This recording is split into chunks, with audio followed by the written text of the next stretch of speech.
Alors, depuis 16 jours, nous explorons les différentes facettes de cet amour que Dieu a semé dans nos cœurs, en élargissant notre regard de jour en jour. Vous vous souvenez, la première journée, on a commencé par regarder comment s'aimer soi-même. Puis ensuite, comment notre amour est enraciné dans une famille. Puis le cercle des amis et même les ennemis auxquels il faut pardonner. Et hier, notre regard s'est porté sur les personnes différentes de nous, les étrangers ou les autres. Alors aujourd'hui, on élargit encore plus en parlant de solidarité entre les groupes puis entre les nations. La solidarité, vous savez, c'est encore une affaire d'amour, mais avec une teinte de justice dedans. En fait, il n'y a pas d'amour sans justice, comme il n'y a pas de véritable justice sans attention aux personnes, donc sans amour. Le projet de Dieu, c'est une terre nouvelle où amour et vérité se rencontrent, où justice et paix s'embrassent. Alors, si vous voulez, on va regarder ça d'un peu plus près. Il y a 50 ans, ce mois-ci, des centaines de milliers de marcheurs se sont rassemblés devant l'édifice du Parlement à Washington pour entendre Martin Luther King, un nom qu'on connaît bien là, partager sa passion pour la liberté. « I have a dream », avait-il crié. « J'ai fait le rêve que les hommes un jour se lèveront et comprendront enfin qu'ils sont faits pour vivre ensemble comme des frères et sœurs. » C'est vrai que nous sommes faits pour vivre ensemble, pour nous dire mutuellement « je t'aime ». Et pourtant, vivre ensemble, c'est le plus grand défi de l'humanité. Que ce soit entre les nations ou entre les cultures à l'intérieur d'un même pays, ou dans nos groupes communautaires ou paroissiaux, ou dans nos familles, il y a constamment des obstacles à franchir, des fois des murs à faire tomber.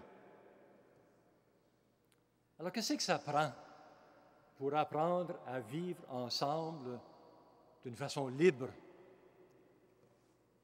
Je propose que ça nous demande de faire 4 passages. Le premier, c'est qu'il faut passer du « je » au « nous ». De solitaire à solidaire.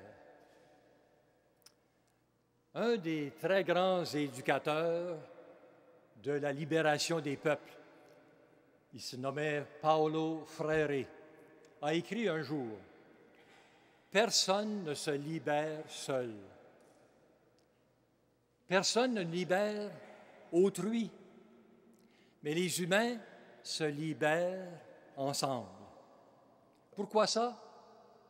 Parce que ça prend beaucoup d'audace pour nous libérer de ce qui nous écrase. Et l'audace, ça s'use vite si on ne le porte pas ensemble, collectivement. Ça me rappelle un film que j'ai vu, ça fait plusieurs années, un film qui s'appelait « La chaîne ». C'est l'histoire de 2 condamnés à mort, un noir et un blanc, qui se détestent tous les 2 royalement. Puis au moment où ils sont transportés d'une prison à une autre, dans un camion,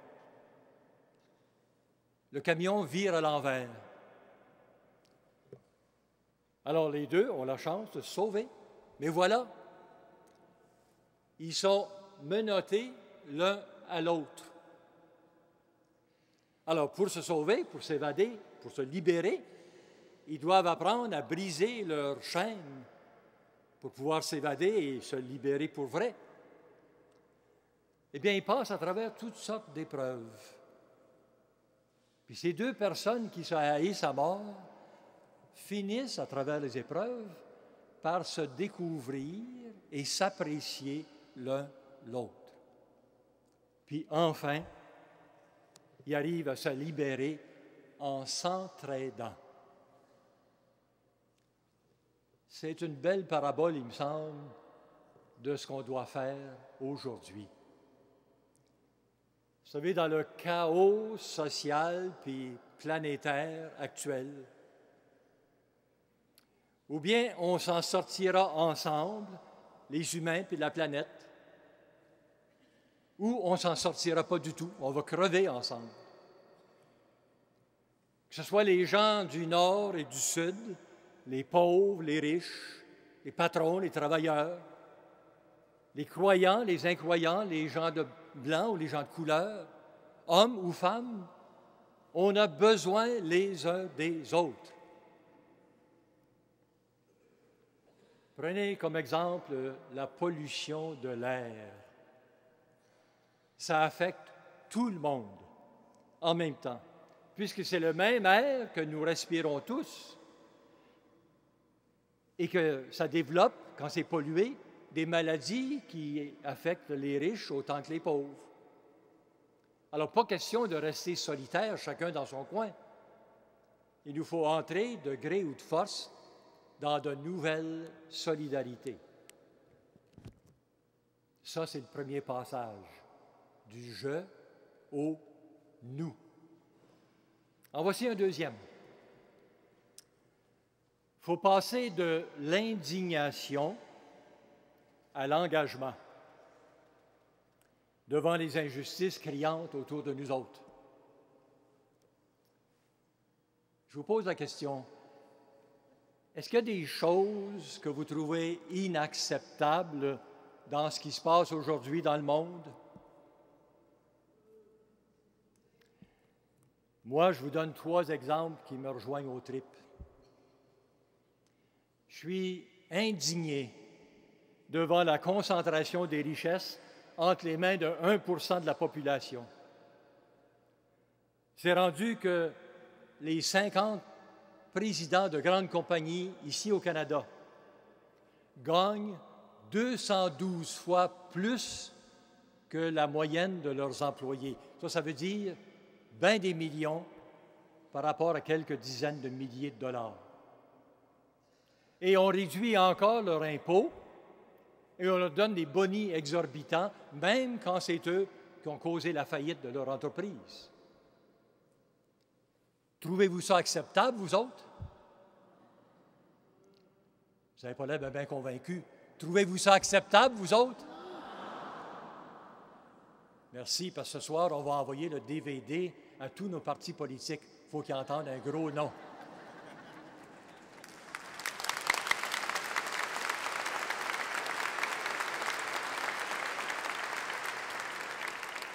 Je suis indigné aussi devant la corruption qui gangrène notre société actuellement. Corruption chez les décideurs et chez les profiteurs de toutes sortes, financiers, ingénieurs conseils, compagnies internationales. Est-ce que ça vous choque, vous autres aussi? Oui. Oui. Merci. Je suis très indigné, encore plus, devant le trafic, l'exploitation de femmes et d'enfants. Une industrie parmi les plus lucratives internationalement.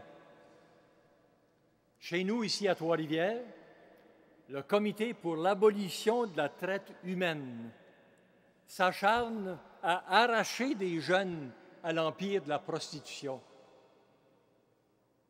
En Haïti, dans un seul mois de février cette année, 3 300 personnes ont été mutilées ou tuées à la frontière avec la République dominicaine. Parlez-en avec le père Joseph Charles, il a vu ça de ses yeux, lui, là-bas, et d'autres aussi qui sont parmi nous. Et ça continue, ça s'accentue même. Non seulement c'est pas acceptable, mais c'est criminel. Vous savez, souvent pour les hommes politiques ou les fonctionnaires, ce dont on parle actuellement, ces réalités-là, c'est des chiffres ou des statistiques dans des gros rapports. Or, c'est rare qu'on pleure devant des chiffres. Mais derrière ces statistiques-là, il y a du vrai monde. Du monde qui nous touche au cœur. Et c'est pour ça que cette année, on a vu dans plusieurs coins de notre pays, puis dans plusieurs pays du monde, des indignés crier leur indignation. C'est important, ces camps d'indignés. Mais ce n'est pas suffisant. Il faut aller ensuite plus loin, à passer à l'action, nous compromettre. Vous savez, ici, cet après-midi, puis ce soir, puis chaque jour, on est des milliers de pèlerins ensemble. Des gens qui croyons à la prière, autrement on ne sera pas ici. Alors, je vous invite à invoquer les 3 plus grands saints en matière de justice du royaume. 3 grands saints. S'informer, s'indigner et s'impliquer.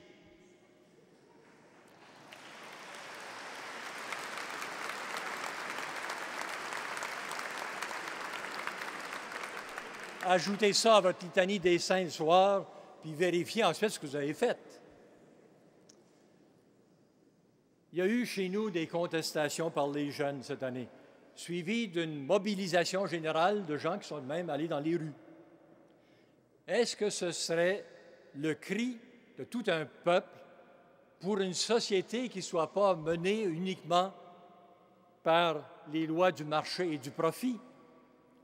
Nous avons besoin d'appartenir à une société, à une culture, pas seulement à une économie. Alors, si vous voulez, on va écouter des jeunes d'ici. Ils vont nous dire les grands besoins de solidarité actuellement et ce que l'Évangile leur inspire.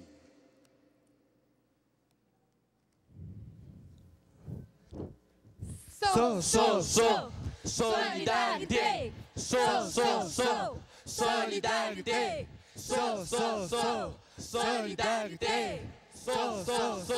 Solidarité. C'est pas des vieux bazous, parce qu'il n'est pas au garage. 1% profite, 99% subissent. Je cherche mon futur. Futur, t'es où? Les marchés gouvernent. J'ai pas voté pour eux. Police partout, justice nulle part. Si l'univers est infini, l'exploitation, c'est bien fini. Solidarité. Solidarité. Hey! T'as vraiment pas d'affaire à parler de ça. Ta cause, c'est vraiment rien à côté de la mienne. L'environnement, c'est bien plus important que ton futur. Les gens, tu le vois bien, ils veulent rien savoir de la terre puis de l'écologie. On le sait bien. Toi, t'es juste centré sur ton petit nombril. Ça te tente pas de faire un peu attention aux autres? Ça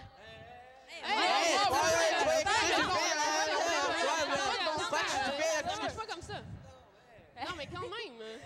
Non, C'est pas de quoi tu parles, là. Mes amis, vous êtes le sel de la terre. Vous êtes la lumière du monde. Ce que vous faites au plus petit des miens, c'est à moi que vous le faites.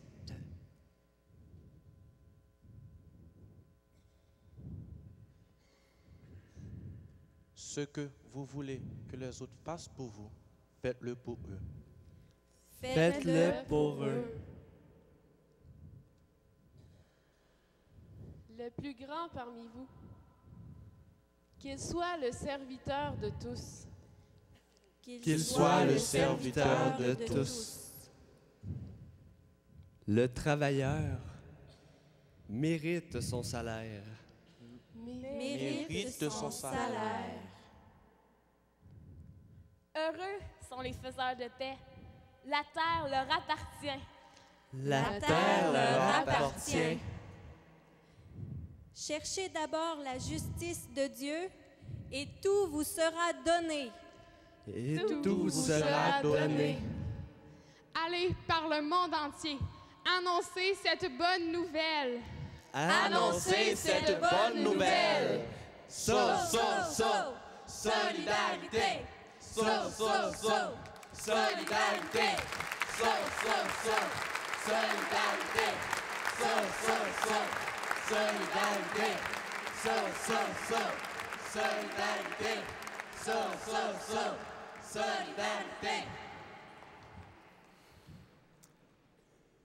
Ça prenait des jeunes cette année pour nous réveiller, pour faire le passage du je au nous et de l'indignation à l'engagement.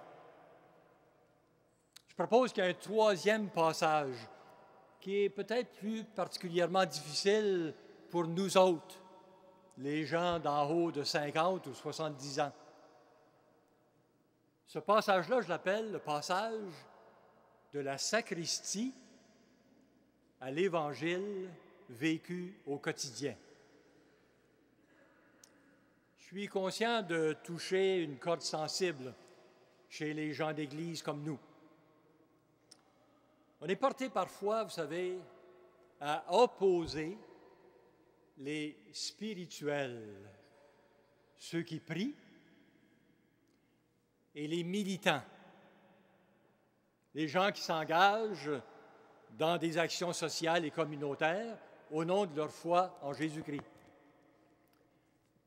Pourtant, faire option de justice pour les appauvris, ce n'est pas seulement une question d'option sociale de gauche, c'est une option pour le Dieu de Jésus-Christ, pour son projet d'amour universel.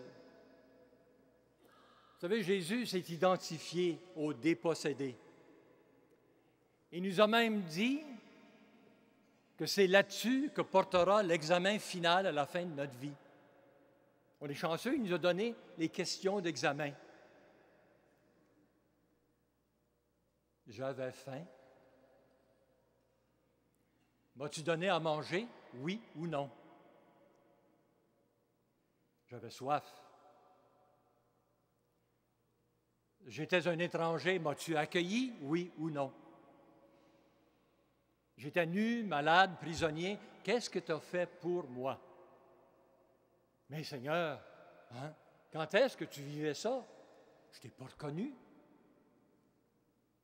Dans la mesure où tu l'as fait, à l'un de ces plus petits de mes frères, c'est à moi que tu l'as fait. Il n'y a pas de vie chrétienne sans prière du cœur. Ça, c'est sûr. Mais il n'y a pas non plus de vie chrétienne sans engagement radical aux valeurs qui ont passionné Jésus à tel point qu'il a laissé sa réputation et sa peau. Vous avez participé aux processions au flambeau, aux marches du pardon. Oui, c'est très bon. On va même vous inviter ce soir à en faire une autre.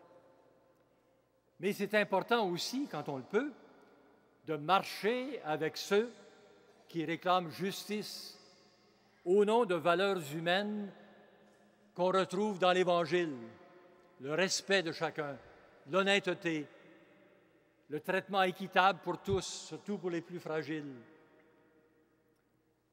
C'est curieux comment dans l'Évangile, on voit que Jésus donne peu d'importance aux réglementations sur des pratiques extérieures de culte. surtout quand celle-ci exclut des personnes. Parfois, nous autres, on s'inquiète pour quelques mauvais plis dans la dentelle d'un ornement liturgique, alors qu'autour de nous, tout l'édifice social est en feu. Quand nos dirigeants rognent sur la démocratie, sur la culture, sur le bien-être des gens du bas de l'échelle. Notre Église a besoin, plus que jamais, de se faire proche de la vie, engagée avec les marginalisés dans la défense de leurs droits et de leur dignité. Vous vous souvenez de la très belle chanson de Félix Leclerc, « Moi, mes souliers », où il nous invitait justement à sortir de nos sécurités trop confortables. Au paradis, paraît-il, mes amis, c'est pas la place pour les souliers vernis. Dépêchez-vous de salir vos souliers si vous voulez être pardonné.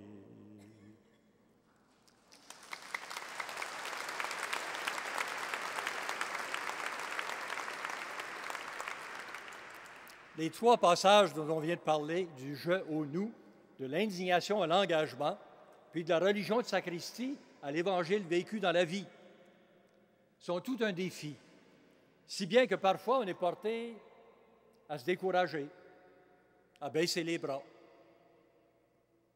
Alors il faut un quatrième passage. Passer de la démission à la résurrection. Passer du sentiment d'impuissance défaitiste, on ne peut rien faire, la machine est trop grosse, machine de violence puis d'injustice dans le monde, ça va nous écraser de toute façon, pourquoi réagir? À une conscience de la puissance étonnante que nous donne le ressuscité quand il nous envoie aider nos frères et sœurs à se remettre debout. Une puissance étonnante. Moi, j'ai vu ça un jour quand un groupe d'assistés sociaux se sont présentés au Parlement à Québec pour exprimer aux députés, aux ministres, au premier ministre, leurs revendications pour arriver à éliminer la pauvreté au Québec. Des pauvres ont osé se tenir debout, prendre la parole, interpeller les dirigeants. C'est une des plus belles images de la résurrection en marche que j'ai jamais vue. Je l'ai vu aussi dans la solidarité qu'ont manifesté des jeunes lors des inondations de rivières, celle du Richelieu entre autres, des jeunes et des adultes qui sont venus de partout, pas par intérêt personnel, simplement parce que d'autres familles avaient besoin d'aide. Je l'ai vu aussi dans le geste courageux que des femmes en Israël ont posé au début de l'année scolaire. Dans ce pays déchiré par la guerre depuis tellement longtemps, est-ce que ça va finir un jour? Hein? Il y a même un énorme mur érigé pour séparer les Juifs et les Palestiniens. Eh bien, une trentaine de femmes juives ont discuté pendant 3 jours avec les soldats jusqu'à ce qu'elles soient autorisées à franchir le mur. Pour quoi faire? Pour aller porter des sacs d'école à des mamans palestiniennes l'autre côté du mur. Des signes de résurrection, ça. Je l'ai vu encore le 11 mai dernier lorsque plusieurs églises chrétiennes du Québec ont pris un engagement ferme en faveur des personnes qui ont le sida. L'engagement de combattre toute forme de discrimination dans nos communautés chrétiennes comme dans la société, en fidélité à l'exemple de Jésus qui, lui, a été solidaire jusqu'au bout de tous les souffrants et les rejetés de la société. Alors, vous voyez, le monde autre, ce que Jésus appelait la terre nouvelle, les cieux nouveaux, le royaume de Dieu. Ce monde-là, non seulement est possible, mais il est déjà en marche. Et j'entends Jésus prier comme il l'a fait autrefois.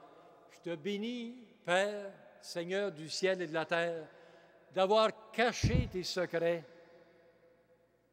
aux présidents de banque, aux politiciens chevronnés, aux financiers, aux gagnants de la loto, et les avoir révélés aux gangs petits, aux femmes de ménage, à Anicette puis Dorothée, qui vivent avec un handicap mental, mais qui sont pétants de vie puis de bonheur.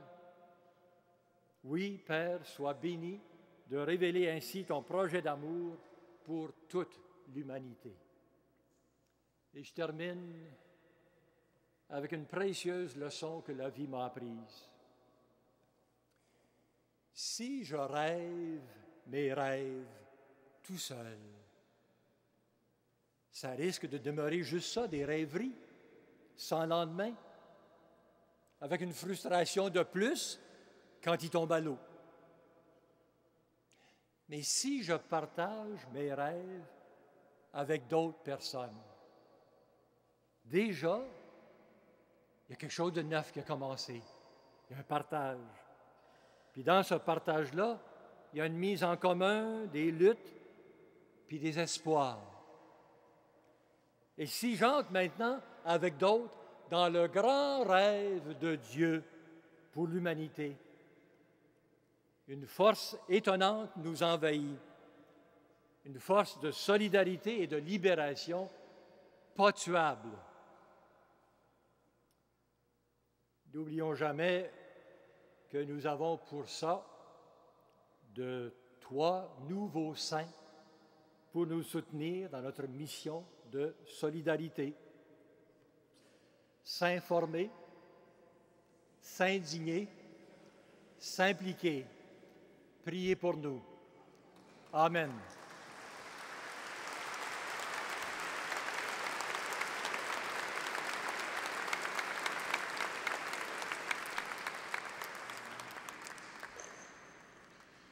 Je vous invite à vous lever pour